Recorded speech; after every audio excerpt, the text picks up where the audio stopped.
পুজোর মন্ত্রে আছে শ্বেত পদ্মা সোনা দেবী শ্বেত পুষ্প শোভিতা, অর্থাৎ সাদা পদ্মের উপর নাকি বসে থাকেন মা সরস্বতী। কিন্তু বিজেপির যে পদ্ম মানে কমল, তা তো ঠিক সাদা নয়, যা রং হয় সাধারণভাবে জলে ফোটা পদ্মে। তবুও সরস্বতী পুজোয় বিজেপির এত আগ্রহ কেন? আর পদ্মের প্রচারে মানুষকে পদ্ম নিয়েই সরস্বতী পুজোর মণ্ডপে অঞ্জলি দিতে বলবার জন্য শুভেন্দু অধিকারীর এই আহ্বান কেন? কোথাও কি বিজেপির মনে হচ্ছে যে রামনবমী নিয়ে যে বিপুল উন্মাদনা তৈরির চেষ্টা বিজেপি রাজ্যে করেছিল, নিশ্চিতভাবে সফলও হয়েছিল বেশ কিছু জায়গা, কিন্তু গোটা রাজ্য জুড়ে রামনবমীর উন্মাদনা কখনোই দুর্গাপুজোর উন্মাদনাকে ছাপিয়ে যেতে পারে।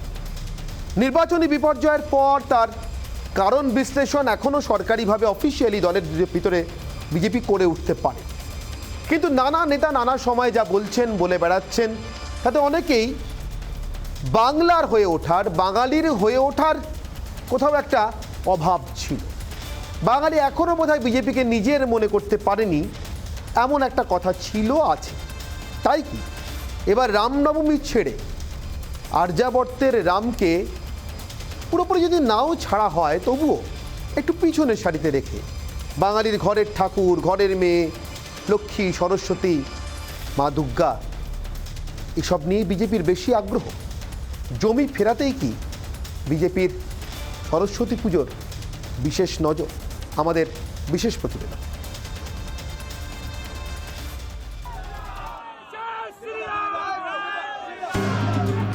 রামনবমী থেকে সরস্বতী পুজো, বাঙালির সব উৎসবই ঘুরে ফিরে রাজনীতিতে।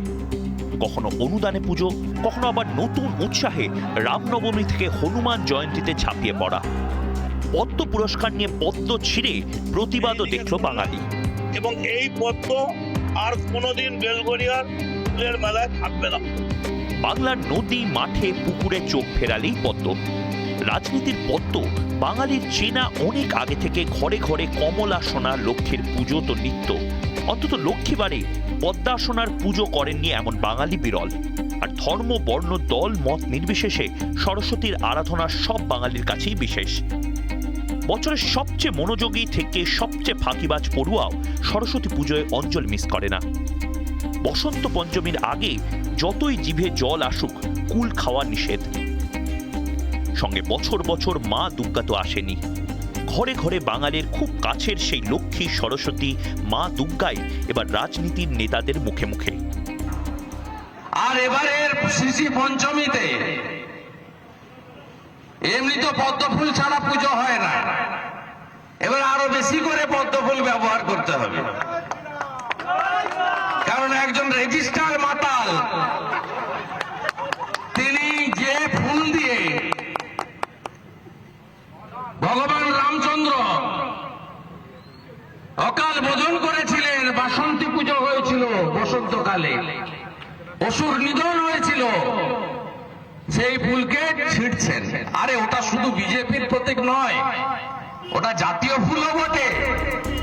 তবে পাল্টা কটাক্ষ করতে ছাড়েনি তৃণমূলও। এসব পাগল হয়ে গেছে। সরস্বতী পুজো, কালী পুজো, দুর্গা পুজো, এগুলো আমাদের বাংলার সংস্কৃতি, আমরা সবাই করি। বেশি বেশি করে করার দরকার নেই। সব পাড়ায় পাড়ায়, ঘরে ঘরে, ক্লাবে ক্লাবে সরস্বতী পুজো হয়, সব বাড়িতে বাড়িতে হয়। সুতরাং এখানে শুভেন্দু অধিকারী বললেই মানুষ করবে, নাহলে করবে না। সে কে? সে বাংলায় আমাকে শেখাবে পুজো করতে, সে বাংলায় আমাকে শেখাবে সরস্বতী পুজো করতে। সে কে? আমরা এগুলো হাজার হাজার বছর ধরে এইসব পুজো আচ্ছা করে আসছে বাংলার মানুষ। শুভেন্দু অধিকারী নতুন পাল্টি হয়ে গিয়ে বেশি করে পদ্ম প্রেম হয়ে গেছে। পদ্ম প্রেম করেছে, এমনি প্রেম করতে পারেনি, তো এই জন্য এখন পদ্ম প্রেম। রাজনীতির দড়ি টানাটানিতে পদ্ম বিক্রি বাড়লে কিছু মানুষের লাভ হবে নিশ্চয়ই। তবে যে পদ্ম ছিঁড়ে কখনো প্রতিবাদ দেখানো হলো, কখনো আবার পাল্টা প্রতিবাদে পদ্মের প্রচারের কথা বলা হলো, সে পদ্মের সঙ্গে বাঙালির সম্পর্ক জন্মলগ্ন থেকেই। জাতীয় ফুল পদ্ম পুরস্কার ঘোষণার হাজার হাজার বছর আগে থেকেই। রিপাবলিক বাংলা। আর এ নিয়ে আমার সঙ্গে উপস্থিত যে অতিথিরা রয়েছেন তাদের সঙ্গে আপনাদের এক একে পরিচয় করে দিয়ে আমার সঙ্গে রয়েছেন অমিত ভট্টাচার্য, পুরাণ বিশেষজ্ঞ। আমার সঙ্গে রয়েছেন বিবেকানন্দ মুখোপাধ্যায়, অধ্যাপক, এবং আমার সঙ্গে রয়েছেন সন্ময় বন্দ্যোপাধ্যায়, বিজেপি মুখপাত্র। আরও যে অতিথিরা যোগ দেবেন নিশ্চিতভাবে আপনাদের সঙ্গে পরিচয় করিয়ে দেবো, কিন্তু তার আগে আমার আজকের মূল প্রশ্নগুলো, যার ভিত্তিতে আজকের বিতর্ক। আমার আজকের প্রশ্ন আমার অগ্নিবাণ এক।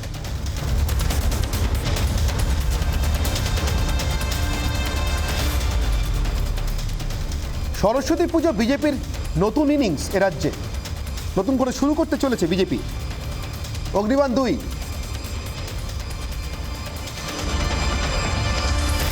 আর্যাবর্তের রাম না কোট ঘরের মেয়ে আনকোট সরস্বতী? বিজেপির কাছে এই মুহূর্তে জমি পুনরুদ্ধারে সবচেয়ে কাছের কে? অগ্নিবাণ 3,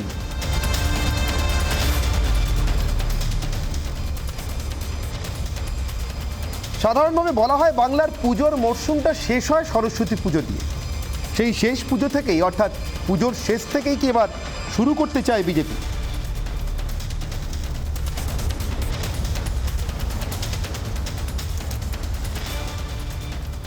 আমি একেবারে শুরুতেই যাদের জন্য এত প্রশ্ন তাদের মুখপাত্র, অর্থাৎ রাজ্য বিজেপির মুখপাত্র সন্ময় বন্দ্যোপাধ্যায়, আপনার কাছে আসি। সন্ময়বাবু, আমার 3টে প্রশ্নের আশা করি পরিষ্কার। আমি এই 3টে প্রশ্নের ভিত্তিতে আপনার প্রথম উত্তর চাইছি। দেখুন অনির্বাণ, একটা কথা বলি, সেটা হচ্ছে আপনাদের এটা ইন্টারপ্রিটেশন।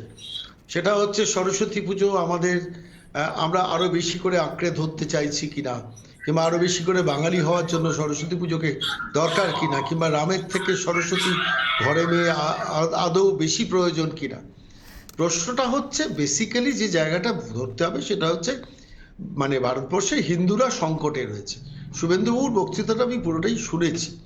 আপনি ভাবুন তো, এই পোস্টপোল ভায়োলেন্সের সময় সব থেকে বেশি যারা আক্রান্ত হয়েছে তারা এই বাংলার হিন্দুরা আক্রান্ত হয়েছে, এবং স্বাভাবিকভাবে এমন এমন পরিস্থিতি তৈরি হয়েছে যেখানে দাঁড়িয়ে অস্তিত্বের সংকট হয়েছে। মানে সেই পরিস্থিতিতে দাঁড়িয়ে যদি আজকে সরস্বতী পুজো বেশি করে করতে বলা হয়, তার মধ্যে নতুন করে সূত্র ধরার দরকার নেই। হিন্দু জনজাগরণ ঘটানো দরকার, হিন্দুদের একটু ভালোভাবে বাঁচা দরকার। এই তোষণের রাজনীতির মধ্যেও হিন্দু সমাজকে ঐক্যবদ্ধ হয়ে তার ধর্মীয় আচার আচরণগুলোকে ঠিকঠাকভাবে করার বার্তা দিয়েছেন শুভেন্দু অধিকারী। এর মধ্যে বিশেষ কোনো রাজনৈতিক বার্তা খোঁজার কোনো প্রয়োজন নেই। শ্যামাপ্রসাদ মুখোপাধ্যায়ের দল বাঙালি কি অবাঙালি কিংবা বাংলার বাইরের কোনো বিশেষ প্রতিনিধি কিনা, সেই অর্থটা যারা খুঁজছেন তারা তো বিজেপিকে অচ্ছুত করার চেষ্টা করছেন। আমাদের কাছে খুব পরিষ্কার, প্রত্যেকটি ধর্মীয় গোষ্ঠী তাদের নিজস্ব আচরণ থেকে যেন বঞ্চিত না হয়। আজকেই করোনা কালের মধ্যেও যেন সব জায়গায় সরস্বতী পুজোগুলো হয়। আপনারা জানেন সমস্ত স্কুল কলেজ বিশ্ববিদ্যালয় প্রায় জোর করে বন্ধ করে রাখা হয়েছে, যেখানে খেলা মেলা উৎসব হচ্ছে। এখানেই সন্ময়বাবু, এখানে আমার প্রশ্নটা, আপনি কন্টিনিউ করবেন। এখানে আমার প্রশ্নটা আসলে কি এই সূক্ষ্ম রাজনীতিটা থাকছে অন্তঃসলীলা হয়ে? সরস্বতী পুজো বাঙালির ঘরে ঘরে হয়, কিন্তু এটাও ঘটনা সরস্বতী পুজো মানেই শিক্ষাঙ্গন। স্কুলে পড়ে সরস্বতী পুজোর দিন স্কুলে একবার যায়নি, বা ইভেন কলেজে পড়বার সময়ও এমন ছাত্রছাত্রী খুঁজে পাওয়া যাবে না। বাংলায় ধর্মবর্ণ নির্বিশেষে সরস্বতী পুজোর দিনটা একটা উৎসবের দিন ছাত্রছাত্রীদের কাছে, অথচ তাদের শিক্ষাঙ্গনগুলোই বন্ধ। আপনারা কি কৌশলে স্কুলে ফেরার, স্কুল খোলার যে আপনাদের রাজনৈতিক দাবি, সেটাকে চালিয়ে দিতে চাইছেন সরস্বতী পুজোর মধ্যে দিয়ে? দেখুন, একটা বেসিক জায়গা আপনাকে বুঝতে হবে, সেটা হচ্ছে বাঙালি বাঁচে কিভাবে। বাঙালি বাঁচে তো তার ধর্মীয় আচার আচরণ নিয়েই বাঁচে। আর বিশেষ করে শিক্ষাঙ্গনে সরস্বতী পুজোর যে আচরণটা, সেটা তো বিশেষভাবে দরকার। প্রত্যেকটি শিক্ষার্থীর মধ্যে সরস্বতী পুজোর প্রতি দিন যে আরাধনার উৎসবটা জেগে ওঠে, সেটাকে কি করে অস্বীকার করা যাবে? ফলে স্বাভাবিকভাবে আমরা তো বারবার বলছি বিজেপি থেকে ইমিডিয়েটলি স্কুল কলেজ বিশ্ববিদ্যালয়গুলো খোলা দরকার। আপনারা জানেন বিকাশ ভবনের কাছে আমাদের বিরোধী দলনেতা তাদের সবাইকে নিয়ে গেছেন, এবং বারবার আমাদের রাজ্য সভাপতি বারবার স্কুল কলেজ শিক্ষাঙ্গনগুলো খোলার কথা বলছেন।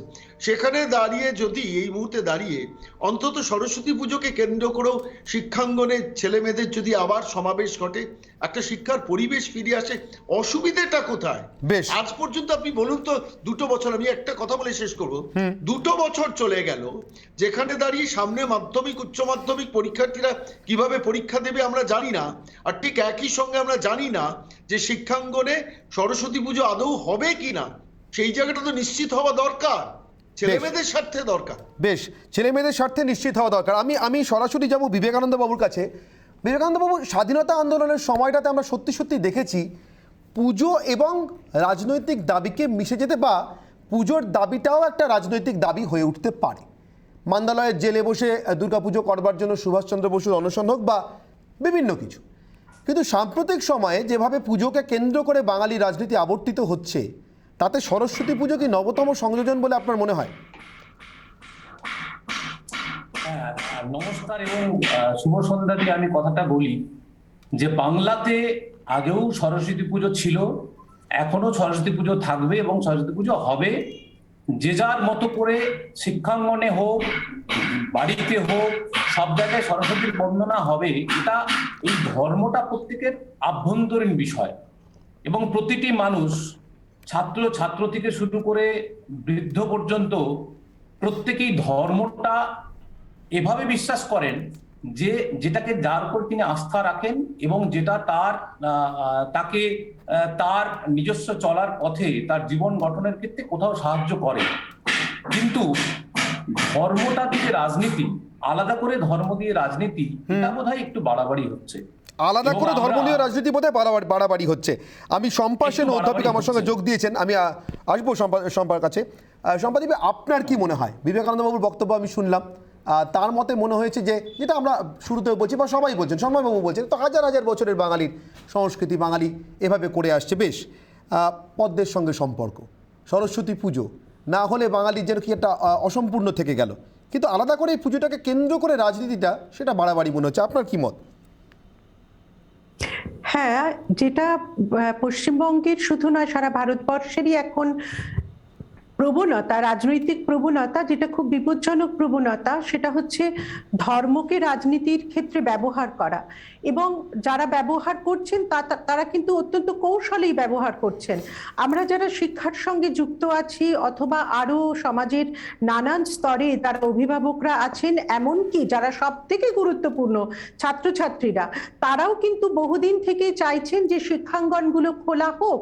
যখন জিম, পার্লার, সিনেমা হল সবকিছুই খোলা, বিয়ে বাড়ি ইত্যাদি চলছে, 50% যেখানে উপস্থিতি নিয়ে হলেও হোক সেটা চলছে, সবই চলছে, তখন সব থেকে প্রয়োজন শিক্ষাঙ্গনগুলো খোলা। কিন্তু শিক্ষাঙ্গন খোলার জন্য সরস্বতী পুজোই একমাত্র মানে সেইটাকে অজুহাত হিসেবে দেখানোর কোনো কারণ আছে বলে আমি মনে করি না। চিরকালই বাংলার ট্র্যাডিশন হচ্ছে সরস্বতী পুজো হতো, সে যে কোনো ধর্মের ছেলেমেয়েরা সেই সরস্বতী পুজোয় স্কুল কলেজে যোগ দিত। সেই পার্টিসিপেশনের মধ্যে একটা উৎসবের আনন্দ আছে, সেটাকে ধর্মের দৃষ্টিভঙ্গি থেকে দেখার কোনো কারণই নেই। এবং আমাদের মাথায় রাখা দরকার যে মকবুল ফিদা হোসেন যখন সরস্বতীর ছবি এঁকেছিলেন, তখন কিন্তু যারা হিন্দুত্ববাদী তারা কি সাংঘাতিক রকমের একটা ভয়ঙ্কর কাণ্ড করেছিলেন। ফলত আজকে সরস্বতী নিয়ে তাদের আবেগটাকে শুধুমাত্র রাজনীতির জন্য ব্যবহার করা হলে সেটা খুব দুঃখজনক বিষয়। সব থেকে প্রয়োজন হচ্ছে শিক্ষাঙ্গন খোলা, ছেলে মেয়েদের স্বার্থে, পড়াশোনার স্বার্থে। ভবিষ্যৎ প্রজন্ম যেদিকে ভারতবর্ষ এগোবে এই ভবিষ্যৎ প্রজন্মের হাতে, তাতে তারা যে পঙ্গু হয়ে যাচ্ছে দিনের পর দিন এইভাবে শিক্ষালয়ে যেতে না পেরে, সেই দিকটা সরকার যেন বিবেচনা করেন। যত তাড়াতাড়ি সম্ভব বিকল্প হলেও কোনো ব্যবস্থা, যদি কম ছেলে মেয়ে নিয়েও হয় বা সিলেবাস কমিয়েও হয়, যাতে তারা স্কুল কলেজের মধ্যে গিয়ে পড়াশোনা করতে পারে। এবং সব থেকে বড় কথা, ভ্যাকসিনেশন কমপ্লিট হয়ে গেছে কলেজ ইউনিভার্সিটি স্তরের অনেক ছেলে মেয়ের, ফলে সেখানে কলেজ ইউনিভার্সিটি খুলতে বাধা কোথায়? বা প্রাইমারি লেভেলের শিক্ষাকেও আমরা কিন্তু ছেলে মেয়েদের অল্টারনেটিভলি ক্লাসে এনে ইত্যাদি করে অনেক বিকল্প মডেলের মধ্যে দিয়ে ক্লাসরুমে আমরা ক্লাস নিতে পারি। ফলে এখানে আলাদা করে সরস্বতী পুজো নিয়ে রাজনীতি করার যে প্রবণতা, সেটা খুব বিপজ্জনক দিক বলে আমার মনে হয়। আমরা সরস্বতী পুজোকে চিরকালই উদযাপন করেছি, চিরকালই করব, এবং সেটার মধ্যে কোনো ধর্মীয় একটা মেরুকরণের চেষ্টা যেন না থাকে। সেটা ছাত্রছাত্রীদের বা শিক্ষাঙ্গনের চিরকালীন উৎসব, এটাই আমার বলার। নিশ্চিতভাবে সম্ভব। আমি আপনার কথার প্রশ্ন, আপনার কথা থেকে যে প্রশ্নগুলো আসছে সেগুলোর জন্য সন্ময়বাবুর কাছে যাবো, কিন্তু তার আগে আমি অমিতবাবুর কাছে আসবো। অমিত ভট্টাচার্য, পুরাণ বিশেষজ্ঞ, আমাদের সঙ্গে রয়েছেন। স্যার, আপনার কাজটা একেবারেই একাডেমিক জায়গাতে, এই দলীয় রাজনীতি থেকে হয়তো আপনি অনেকটা দূরে। মানে আমি আপনাকে, আমার জ্ঞানত রাম বাম কোনো জোটে কোনোদিন দেখিনি, কোনো দলের সমাবেশে দেখিনি। আপনার কাছে আমার একটা নির্ভেজাল পুরাণ সংক্রান্তই প্রশ্ন, বাঙালির পুরাণ প্র্যাকটিসটা কি?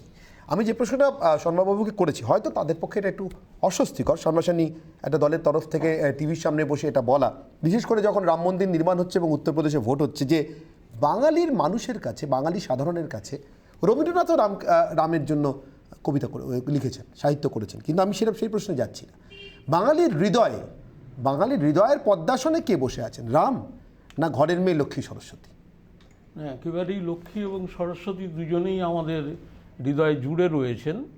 কারণ আপনি যদি দেখেন মার্কণ্ডেয় পুরাণ, আমরা দেবী চণ্ডীর যে গ্রন্থ, মূল গ্রন্থ, যেটা আমাদের পাড়ায় পাড়ায় দুর্গাপুজোর সময় উচ্চারিত হয়, সেখানে বলাই হচ্ছে ইয়া দেবী সর্বভূতেষু বিদ্যারূপেণ সংস্থিতা। বিদ্যারূপিণী দেবীকে যেমন আমরা আমাদের আন্তরিকভাবে বরণ করেছি, তেমনি পরবর্তী শ্লোকেই বলা হচ্ছে ইয়া দেবী সর্বভূতেষু মুদ্রারূপেণ সংস্থিতা, মানে দেবী লক্ষ্মীও আমাদের অন্তরে আছেন। এখন কথা হলো, লক্ষ্মীর ভাণ্ডার তো অর্থের ভাণ্ডার। কোভিডের এই অতিমারির সময়ে, এই যে দুঃসময়কাল, সেখানে লক্ষ্মীর ভাণ্ডার আমাদের কি অবস্থায় গিয়ে দাঁড়িয়েছে আমরা সারা বিশ্ব জুড়ে দেখতে পাচ্ছি। এরপরে বিদ্যানিকেতনগুলো শূন্য হয়ে যাচ্ছে, ছাত্রছাত্রীদের ক্লাস করানোর জন্যে যে চোখের ভাষা, টিচার টট রিলেশনশিপ, অধ্যেতা এবং অধ্যাপকের মধ্যে যে অন্যায়বোধ, যে সম্পর্ক, সেগুলো সমস্ত একে একে বিনষ্ট হতে চলেছে। অনলাইন ক্লাস করে করে আমরা ক্লান্ত, ছাত্রছাত্রীরা ক্লান্ত। বিশেষ করে নিচু শ্রেণীর ওপরেও যারা আমাদের উচ্চতর শ্রেণীতে রয়েছেন, স্নাতক এবং স্নাতকোত্তর, তাদের কথা ভেবে আমরা উচ্চশিক্ষার সঙ্গে সম্পৃক্ত অধ্যাপক মণ্ডলী আজ অত্যন্ত শঙ্কিত এবং আতঙ্কিত যে এরা অনলাইনে পুরো 2 বছর পাস করে বেরিয়ে যাচ্ছে, আমাদের ভবিষ্যৎ কি? কোনো লাইব্রেরি ওয়ার্ক করতে পারছে না, নোট লেখবার কোনো স্কোপ নেই, লাইব্রেরি থেকে বই নিয়ে এলে সেটা সময় মতো ফেরত দেওয়া যাচ্ছে না। আমাদের সবথেকে গর্বের জায়গা যে এশিয়াটিক সোসাইটি, সেখানে পর্যন্ত লাইব্রেরি থেকে বই নিয়ে আমরা যে ফেরত দেব, সেখানে অনলাইনের এসব প্রশ্ন নেই, ফলে বই বাড়িতেই রয়ে যাচ্ছে। তো এই ক্ষেত্রে তো আমরা, আর এটা নিয়ে রাজনীতির অঙ্গনে রাজনীতিবিদরা বক্তব্য রাখছেন, কিন্তু আমাদের মনে রাখতে হবে শুধু সুপ্রাচীন ঋগ্বেদিক যুগ থেকে শুরু করে সরস্বতীর বন্দনা কিন্তু ভারতবর্ষে উদ্গীত হয়েছে। সেখানে নদীর রূপা সরস্বতী যেমন আছেন, তেমনি বিদ্যার অধিষ্ঠাত্রী দেবী রূপেও সরস্বতী রয়েছেন। আমাদের পাবকানা সরস্বতী, আমাদের শোধয়িত্রী, আমাদের জ্ঞানদাত্রী। কারণ কি? জ্ঞানে নহীনা পশুভি সমানা, জ্ঞান না থাকলে আমরা পশুর তুল্য। সুতরাং জ্ঞানের প্রসারের জন্যে, প্রচারের জন্য বাঙালির রামনবমী উদযাপনের, মানে আমি এই কারণে জিজ্ঞাসা করছি বারবার রামনবমী, তার কারণটাও খুব স্পষ্ট।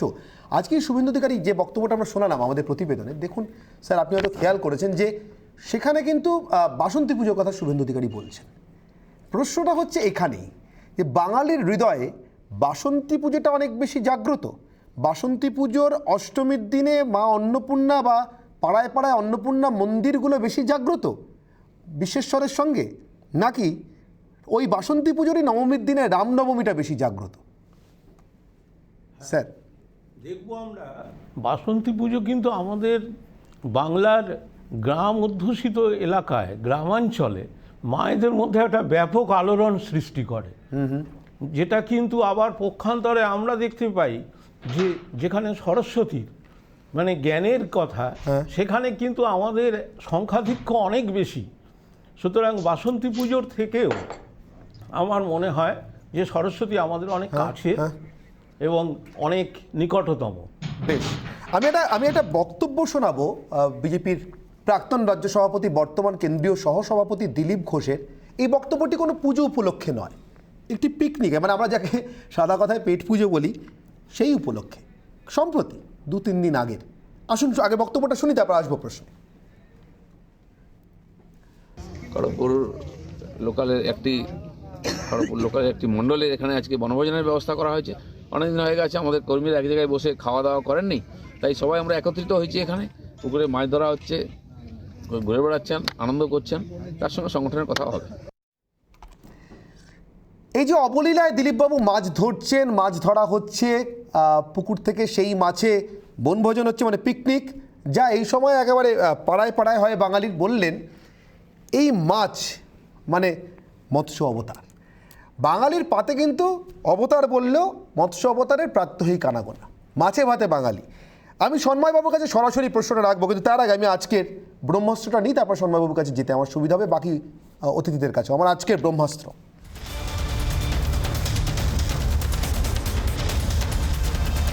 পেট ছাড়া পুজো নেই।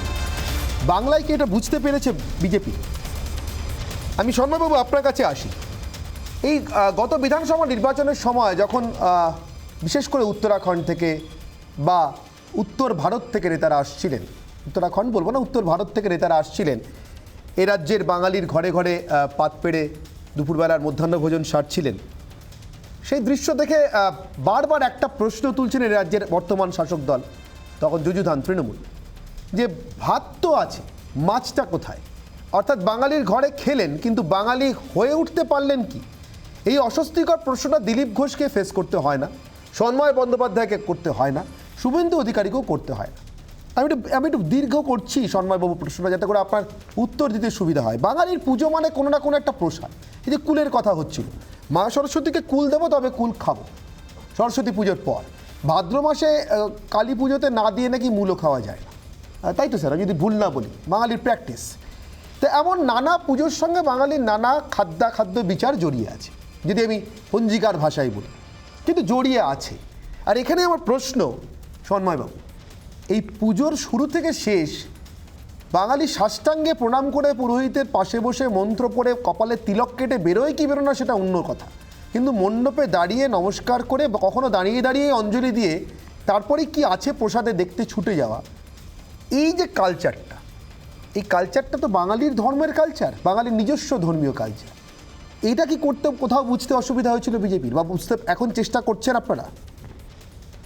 না দেখুন অনির্বাণ, একটা কথা বলি যে আপনি একসঙ্গে ধর্মীয় আচার আচরণের সঙ্গে রাজনৈতিক বিষয়টাকে জড়িয়ে দিলেন। আমি এই প্রসঙ্গেই একটা কথা বলবো, বাঙালির, আমি জাস্ট একটা লাইন অ্যাড করছি সন্ময়বাবু, বাঙালির ধর্মে এই আচার আচরণের বাইরে আর কোনো উচ্চতর, আমি উচ্চতর নিম্নতরও বলবো না, আর কোনো অধিকতর ধর্ম আছে কি? মানে যা উত্তর ভারতের ধর্মাচরণ, তাকে সত্যিই বাঙালির ধর্মাচরণ, সেটা দিয়ে কি বাঙালির মন পাওয়া যায়? না, ব্যাপারটা হচ্ছে ভারতবর্ষ থেকে বাংলাকে একটা বিচ্ছিন্ন করার একটা প্রয়াস গত নির্বাচন থেকে আমরা বারবার দেখেছি। বাংলার বাইরে কেউ এলেই বহিরাগত। আমি যখন কাউন্টার প্রশ্ন করি যে আজকে গোয়ার মাটিতে যখন বাঙালি ভিআইপিরা প্রচারে যাচ্ছেন, তারা কিন্তু সেখানে বহিরাগত নন। সারা ভারতবর্ষের বিভিন্ন জায়গায়, ত্রিপুরা থেকে শুরু করে মেঘালয়, হরিয়ানা, যখন বাঙালিরা যাবেন প্রচার করতে, তারা সেখানে বহিরাগত নন। বাংলার বাইরের লোকজন এলেই বাংলা এসে বহিরাগত হয়ে যান। অটোমেটিক্যালি বাংলাকে ভারতবর্ষ থেকে বিচ্ছিন্ন করে একটা বিচ্ছিন্নতার মানসিকতা দিয়ে ভোট বৈতরণী পার হওয়াটা ছিল এই রাজ্যের শাসককুলের একটা অভিপ্রায় বা লক্ষ্য। ফলে স্বাভাবিকভাবে এইসব সূক্ষ্ম সূক্ষ্ম প্রশ্নগুলো এসছে যে ভাত তো হলো, মাছটা কোথায়?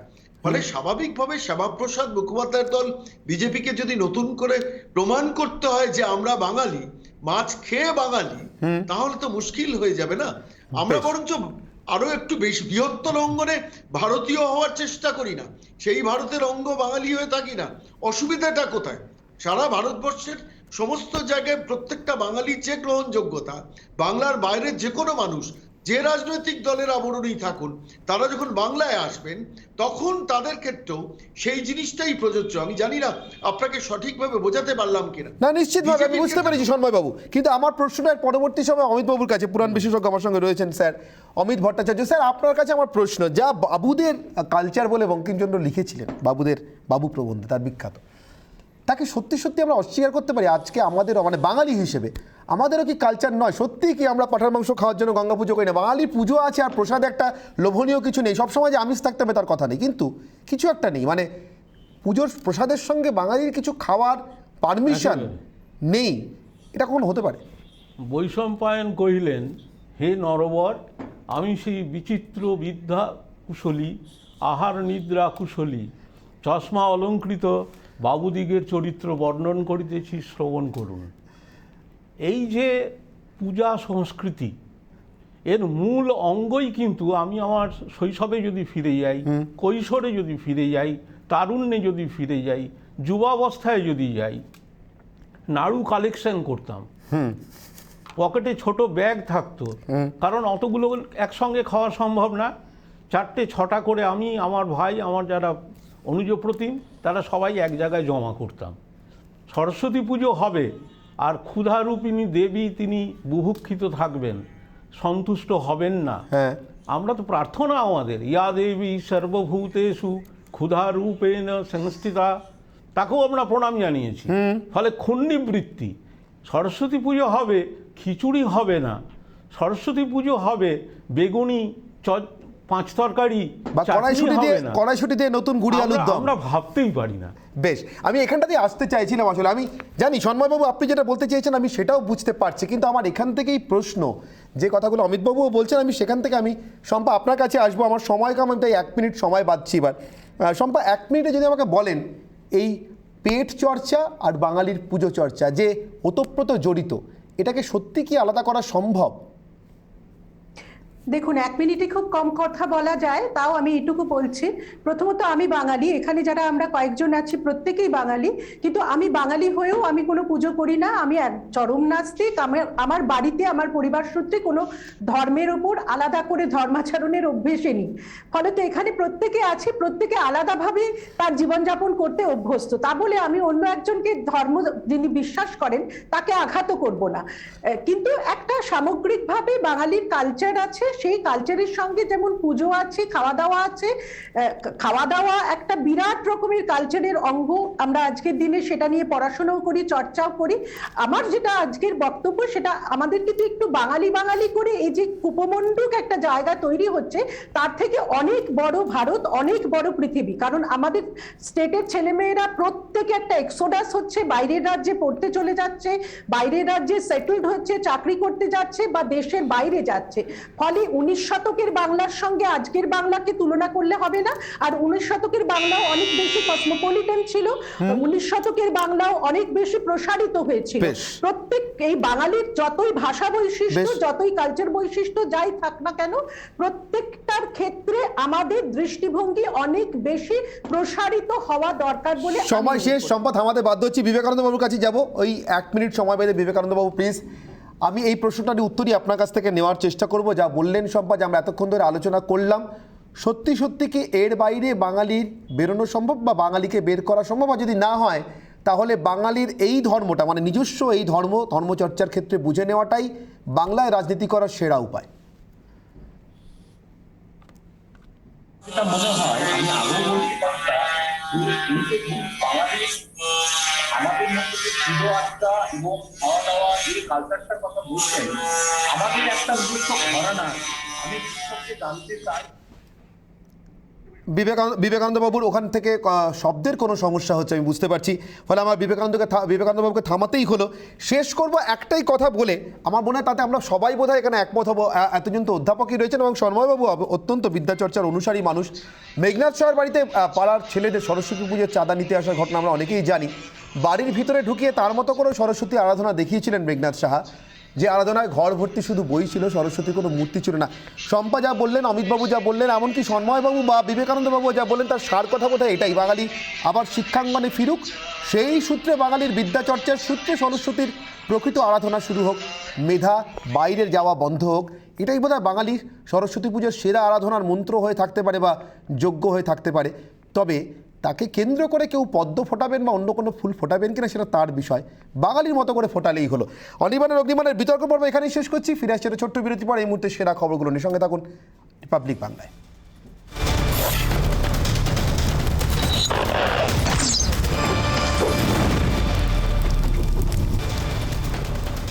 অনির্বাণের অগ্নিমানে এই মুহূর্তের ব্রেকিং খবরগুলোতে ফিরে এলাম, কিন্তু তার আগে আজকের সবথেকে বড় খবরটার এই মুহূর্তে একটি বিশেষ প্রতিবেদন। উত্তর 24 পরগনার ইছাপুরে শনিবার রাতে খুন হন তৃণমূল নেতা গোপাল মজুমদার এবং তারপর খুনের ঘটনায় আজকেই ঘটনাস্থলে যায় 7 সদস্যের সিআইডি দল। গ্রেফতার করা হয়েছে অভিযুক্ত বিজেপি নেতা বিজয় মুখার্জিকে, কিন্তু তারপরেই শুরু হয়ে গিয়েছে রাজনৈতিক চাপানুতোর।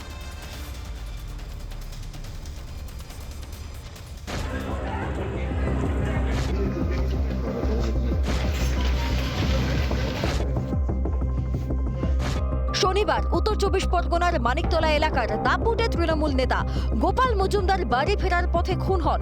পুলিশ সূত্রে খবর, দুষ্কৃতীরা খুব কাছ থেকে গুলি করে তাকে। মৃত্যু নিশ্চিত করতে ধারালো অস্ত্র দিয়ে এলোপাথারি কোপ মারারও অভিযোগ। ঘটনার জেরে রবিবার সকালে পৌঁছায় 7 সদস্যের সিআইডি দল ও ডেপুটি কমিশনার। বলার মতন কিছু নেই, দেখুন I will not comment on anything. আমরা ওয়ার্কআউট করছি কি হয়েছে, ঠিক আছে। ঘটনার নিন্দা করেন বনমন্ত্রী জ্যোতিপ্রিয় মল্লিক।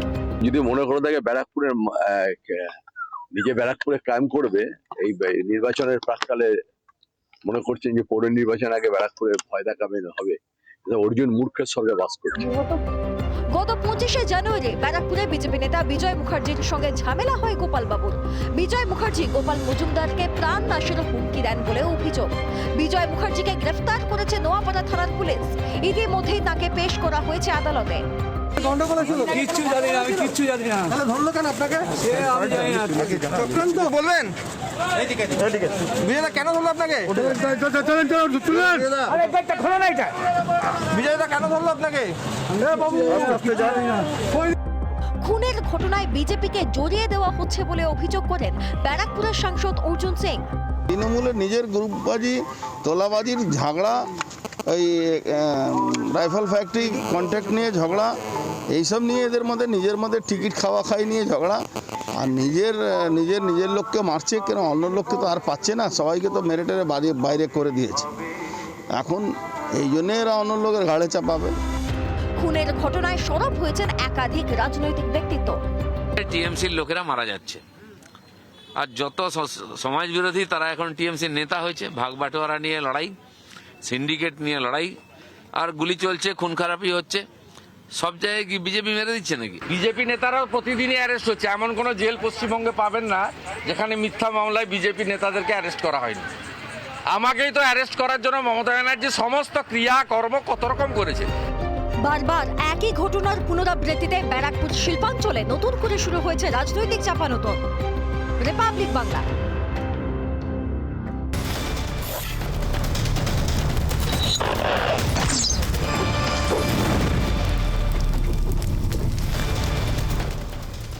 যে প্রতিবেদন আপনারা দেখলেন, অর্থাৎ ইছাপুরের তৃণমূল নেতাকে গুলি করে তারপরে কুপিয়ে খুনের যে অভিযোগ, এবং যে কোনো সাধারণ নেতা বা তৃণমূল কর্মী নন, তৃণমূল কাউন্সিলরের স্বামী তিনি, যে অভিযোগ ইতিমধ্যেই একজন বিজেপি নেতা বিজয় মুখোপাধ্যায়, তাকে গ্রেফতার করা হয়েছে। আমাদের দুই প্রতিনিধি এই মুহূর্তে সরাসরি আমার সঙ্গে রয়েছেন, কথা বলবো তাদের সঙ্গে। ইছাপুরের তৃণমূল নেতাকে খুনের ঘটনা,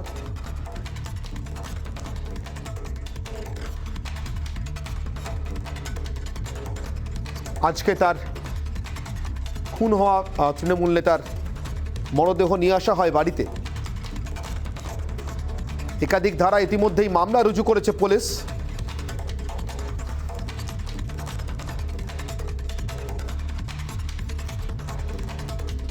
ইতিমধ্যেই সিআইডির 7 সদস্যের একটি দল তদন্ত শুরু করেছে। প্রাথমিকভাবে আজকে ঘটনাস্থল পরিদর্শন করে Barrackpore police commissionerate. Joint CP crime নিজে যান ঘটনাস্থল পরিদর্শনে। এই মুহূর্তে ইছাপুরের রাজনীতি রীতিমতো সরগরম এই খুনের ঘটনাকে কেন্দ্র করে।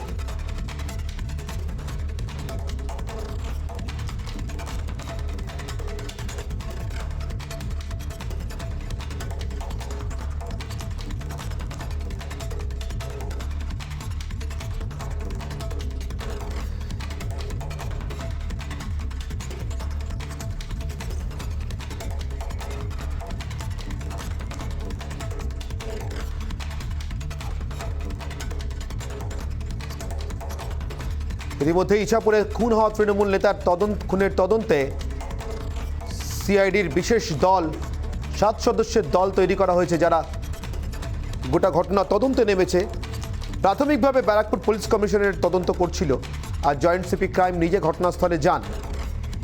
সিসিটিভি ফুটেজ এই মুহূর্তে সেদিকেই সবথেকে বেশি নজর গোয়েন্দাদের। কথা বলবো আমাদের প্রতিনিধি সন্তু সরাসরি রয়েছেন আমার সঙ্গে। সন্তু, তুমি আজকে ইছাপুরে ছিলে সারাদিন, এবং তুমি হচ্ছেটা কি করলে ইছাপুর থেকে, অর্থাৎ বোঝার চেষ্টা করলে ইছাপুরের ঠিক কি হচ্ছে, কেন এত রক্তাক্ত ইছাপুরের রাজনীতি? সন্তু, এটাই তো সব থেকে বড় প্রশ্ন অনির্বাণ। সেই প্রশ্ন রাজনৈতিক দলের প্রতিটি রাজনৈতিক দলকে আমি করার চেষ্টা করেছি।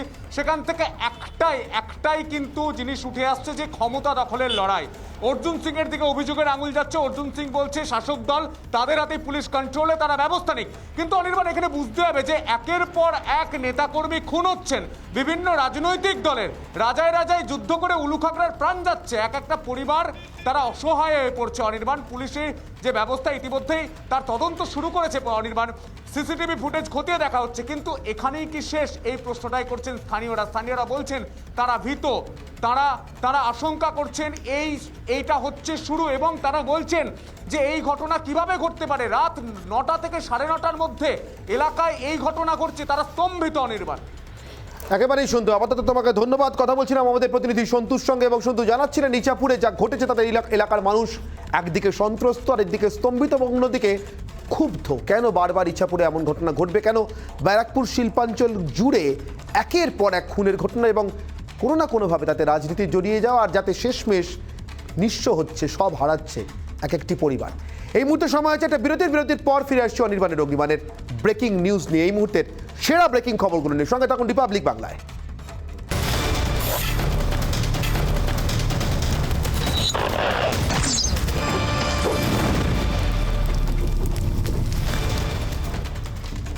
আজ দুপুর নাগাদ ডোরিনা ক্রসিংয়ে একটি দুর্ঘটনা ঘটে। উল্টে যায় একটা যাত্রী বোঝাই mini bus, park circus Bankra রুটের বাস। প্রাথমিকভাবে মনে করা হয়েছিল বোধহয় রুটের বাস, অর্থাৎ পার্ক সার্কাস থেকে বাঁকড়া যাচ্ছিল বা বাঁকড়া থেকে পার্ক সার্কাস। পরে জানা যায় যে না, বাসটা রুটের নয়, বিয়ে বাড়ির জন্য বরযাত্রীরা বাসটি বুক করেছিল। এরপরে যা সামনে এলো সেটা শুনলে যে কারোর পিলে চমকে উঠতে বাধ্য। দুর্ঘটনাগ্রস্ত গাড়িটির তথ্যনীতি গিয়ে আমরা জানতে পারি একে একে আমরা জানতে পারি এই গাড়িটির সমস্ত কাগজ fail, tax fail, permit fail, CF অর্থাৎ ফিট সার্টিফিকেট নেই, অর্থাৎ এই বাসটি রাস্তায় চলার অযোগ্য, ইন্স্যুরেন্স ফেল, অর্থাৎ দুর্ঘটনাগ্রস্ত হলে বাসটি রাস্তায় থাকাকালীন যাত্রীরা ইন্স্যুরেন্সের ক্লেম পাবেন না। মালিকের কথা ছেড়েই দিন, আরও বড় তথ্য আছে, মালিক ইতিমধ্যেই মৃত, অথচ তার নামেই এখনো পর্যন্ত বাসটি। বাসের মালিকানা যার নামে তিনি মৃত, আরটিএ বাট এই বাসটিকে ইতিমধ্যেই ব্ল্যাকলিস্ট করেছে, অর্থাৎ কালো তালিকাভুক্ত। বাসটা এমনিতে রুটে নামে না, আজকে নেমেছিল, আর তারপরেই এমন ঘটনা। আমার সঙ্গে আমাদের 3 প্রতিনিধি রয়েছেন, শচীন, শিবাশিস এবং সৃজিতা।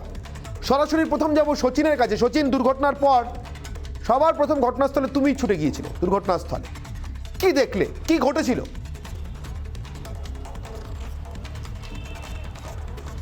দেখো অনির্বাণ, পুলিশ সূত্র মারফত যে ঘটনাটি জানা যাচ্ছে যে একটি বাস, সেটি এসএন ব্যানার্জির রুট ধরে সেই বাসটি আসছিল ধর্মতলার উদ্দেশ্যে। ডোরিনা ক্রসিংয়ের কাছে যখন সিগন্যালটি তখনও পর্যন্ত গ্রিন, গাড়িটি দুরন্ত গতিতে ছুটে আসে এবং যখন সেখানে ব্লিঙ্ক করে সিগন্যালটি গ্রিন থেকে রেড হওয়ার দিকে, তখন গাড়িটি আর নিয়ন্ত্রণ রাখতে পারেনি, নিয়ন্ত্রণ হারিয়ে ফেলে প্রায় জনপঞ্চাশেক বরযাত্রী নিয়ে যাওয়া এই গাড়িটি, যেটি বাঁকড়ার উদ্দেশ্যে রওনা দিয়েছিল পার্ক সার্কাস থেকে, সেই বাসটি সম্পূর্ণভাবে প্রথমে একটি পোলে ধাক্কা মারে এবং ধাক্কা মেরে উল্টে যায়। আহত হন, পুলিশের তথ্য বলছে প্রায় 15 জন আহত হন, যাদের ভিতরে একজনের আঘাত কিন্তু যথেষ্ট গুরুতর, অর্থাৎ তার হেড ইঞ্জুরি রয়েছে। আহতদের উদ্ধার করে তৎক্ষণাৎ নিয়ে যাওয়া হয় এসএসকেএম হাসপাতালে এবং কিছু আহতদের উদ্ধার করে নিয়ে যাওয়া হয় মেডিকেল কলেজ হাসপাতালে। কিন্তু প্রশ্ন যেটা নিয়ে উঠছে অনির্বাণ, যেমনটি তুমি একদম শুরুতেই বললে, যে এ ধরনের বাস, অর্থাৎ যে বাসটির কোনো বৈধ সার্টিফিকেট নেই এবং এই দুরন্ত গতি, এবং তুমি যদি ছবিটা আমি একটুখানি ঠিকঠাক করে দেখাতে বলি সহকর্মীকে, তাহলে তুমি দেখতে পাবে যে এখানে গাড়িটি কার্যত দুমড়ে মুচড়ে গিয়েছে। দুমড়ে মুচড়ে যাওয়া এই বাসের ছবিটি দেখলেই বোধহয় আর কোনো কিছু বলার অবকাশ রাখে না যে গাড়িটি ঠিক কতটা গতিতে থাকলে বা কতটা স্পিডে এসে কন্ট্রোল ফেল করার পরে এই অবস্থা হতে পারে বা এই পরিস্থিতি হতে। এই গাড়িতে শুধুমাত্র যে বরযাত্রীরা ছিলেন তা নয়, একাধিক শিশু ছিল, যাদের ভিতরে 4 জন কিন্তু ইতিমধ্যেই আহত হয়েছেন, যাদের আঘাত কিন্তু যথেষ্টই চিন্তাজনক, তেমনটাই কিন্তু আমরা হাসপাতাল সূত্র মারফত জানতে পারছি। একেবারে এবং তাই সেই প্রসঙ্গে আরো বিস্তারিতভাবে জানবো সৃজিতার কাছ থেকে, কারণ যে হাসপাতালে চিকিৎসা চলছে সেখান থেকে সৃজিতা রয়েছে আমাদের সঙ্গে। সৃজিতা, কি অবস্থা আহত যে যাত্রীদেরকে নিয়ে আসা হয়েছিল? তুমি তো এসএসকেএম এ রয়েছো, কি অবস্থা তাদের? একেবারে অনির্বাণ, আমি এই মুহূর্তে এসএস ক্যাম্পে আছি। প্রায় 22 জন এই ঘটনায় আহত হয়েছেন। কয়েকজনের আহত হওয়ার পরিমাণটা তো আরো অনেক বেশি ছিল। এই মুহূর্তে যাদেরকে তুমি দেখতে পাচ্ছ এরা প্রত্যেকেই যারা আহত হয়েছেন তাদের পরিবারের সদস্য, এবং আমি আরো একজনের কাছে নিয়ে যাব তোমাকে, যিনি মূলত বাস বুক করেছিলেন এবং তার তরফ থেকে অনুষ্ঠানটা ছিল। দাদা, आपसे एक बार बात कर लेते हैं। पहले तो बताइए कितने सारे लोग अभी भी एडमिटेड है? कितना आदमी है एडमिट? अभी 4 आदमी है। 4 आदमी है। वो लोग कैसे हैं अभी? वो लोग है, पोजीशन 2 जगह ठीक नहीं है, पोजीशन हाथ पैर टूटा है? आप टूट बोल गया, रहे हैं ये कितने पूरा सालों टूट का? गया है। एक कहीं टूट गया, एक का पाँव टूट गया है, और एक केडो का छुट्टी किया दादा, है। बस आपने बुक किया था? बस हम बुक किया कहाँ था से बुक किए थे? बाकड़ा से। बाकड़ा से बुक किए थे। किससे बात हुई थी आप? बस का कंडक्टर हम लोग वहीं मोहल्ला में रहता है, अच्छा, उसका नाम है पप्पू। पप्पू नाम है, आप ही के मोहल्ले में रहते हैं? हाँ, जो बोला था बारात शादी अगर आने वाला है, कितना लोग है वो बुक कर लिया। हाँ। बस ठीक, हम लेके आ जाएंगे। तो वो लेके आया, उसका ड्राइवर पिया हुआ था, उल्टा ड्राइवर दिया। पिया हुआ था? जी, अच्छा, वो बस उल्टा दिया। ड्राइवर का नाम क्या है पता है? ड्राइवर का नाम पता नहीं है। लेट हो गया था क्या? बस आप बोल रहे थे।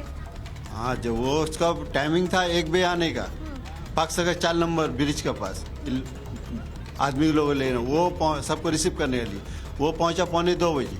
तो ये लोग पब्लिक बोला इतना लेट में क्यों आए, दूर का मामला, जल्दी आना चाहिए। बोला हम आधा घंटे में पहुंचा देंगे। तो लोग सोच जाती वो आई का प्लेन है, आधा घंटा में पहुंचा दोगे। तो वो पी के स्पीड इतना चलाया, जो रब इतना चलाया, कुछ बोलने का नहीं। लाके मेट्रो के पास लाके उल्टा दिया था धर्मतल्ला। कितने सारे लोग यहाँ पे थे एडमिटेड? 12-15 लोग। 12-15 लोग थे ना? आपसे भी थोड़ा बात करें, कितने सारे लोग? 28 आदमी थे। 28 आदमी थे। अभी कितने सारे लोग अंदर है? अभी 2 आदमी हैं। 2 आदमी एडमिट है। उन लोगों का अभी हालत कैसा है? अभी तो चल रहा है, ट्रीटमेंट चल रहा है अभी। ট্রিটমেন্ট চলে যায়। দেখো অনির্বাণ, যে বিষয়টা আমরা জানতে পারলাম, প্রথমত যিনি বাস ড্রাইভার ছিলেন তিনি মদ্যপ অবস্থায় ছিলেন। মাত্র 8 ঘন্টায় পার্ক সার্কাস থেকে বাঁকড়া অব্দি পৌঁছানোর চেষ্টা করছিলেন এবং সেখানেই ভয়াবহ দুর্ঘটনা হয়। আর আরও যে বিষয়টি, যার সঙ্গে যোগাযোগ করা হয়েছিল এই বাসটি নেওয়ার জন্য, তিনি বাঁকড়া অঞ্চলেরই বাসিন্দা এবং বাসের কন্ট্রাক্টর বলে তার পরিচয় দেওয়া হচ্ছে, পাপ্পু বলে তার নাম জানতে পারা যাচ্ছে, এবং তার সঙ্গে যোগাযোগের মাধ্যমে এই বাসটি নেওয়া হয় এবং তারপরে একেবারে সুজিতা, তুমি আমাদের সঙ্গে থাকো। আমি চলে যাব শিবাশিসের কাছে। শিবাশিস, এই সপ্তম আশ্চর্যের থেকেও বড় আশ্চর্য ঘটনাটা, মানে যে বাসটার সব কাগজ ফেল এবং ড্রাইভার যা বলছেন, যারা গাড়ি বুক করেছিলেন, বাস বুক করেছিলেন, যে পিয়া হুয়া থা। এই বাসটা কলকাতার ট্রাফিক সার্জেনদের চোখ এড়িয়ে ট্রাফিক সিগন্যালগুলোকে একের পর এক অতিক্রম করে কলকাতা রাস্তায় ঘুরে বেড়াচ্ছিল কোন জাদু বলে?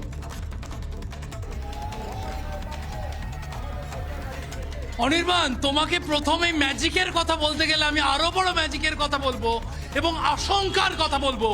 এই মুহূর্তে এই দুর্ঘটনাগ্রস্ত গাড়িটি দেখে, মিনি বাসটি দেখে বোঝা যাচ্ছে 2012 থেকে অনাথ, 2018 থেকে বৈধ কাগজপত্রহীন গাড়ি গতকালকেও চলছিল কলকাতার রাস্তায়। তাহলে এই মুহূর্তে এরকম কতগুলি গাড়ি কলকাতায় ঘুরছে এবং কোন জাদু বলে ঘুরছে প্রশ্ন উঠে যাচ্ছে অনির্বাণ। কারণ মানুষের জীবন নিয়ে খেলা চলছে। যা আমরা এই বাসটির বিষয় জানতে গিয়ে, এই অনাথ বাসের পরিবার নিয়ে জানতে গিয়ে আমরা যা জানতে পারলাম তা বিস্ফোরক অনির্বাণ। 2012 সালে এই যার নাম এখনো দেখা রয়েছে সরকারি নথিতে, এই এস গড়াই, সেই এস গড়াই মালিক তার মৃত্যুর পর থেকে পারিবারিক দ্বন্দ্বের জেনে এই বাস অনাথ হয়ে পড়ে রয়েছে এবং সরকারি খাতায় মৃত ব্যক্তি এস গড়াই 10 বছর ধরে এই বাসটির দায়িত্বে রয়েছেন।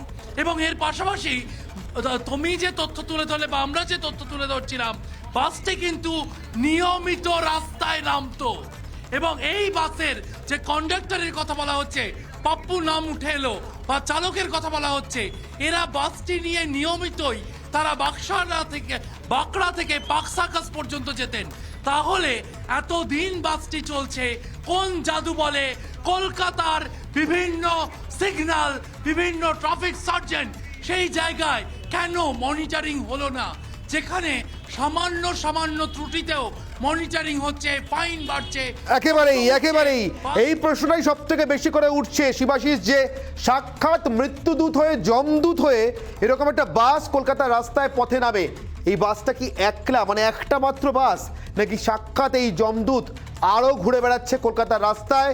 আর প্রত্যেক দিন তোমার আমার আমাদের মতো অনেক সাধারণ মানুষের বাড়ির প্রিয়জনেরা প্রাণ হাতে করে ঝুঁকি নিয়ে রাস্তায় বেরোচ্ছেন, কখন কোন যমদূতের সামনে পড়ে যান বা কোন যমদূতের সওয়ার হন। অনেক ধন্যবাদ শিবাশী, সৃজিতা এবং শচীন। কথা এখানেই শেষ নয়, এর পরেও আছে।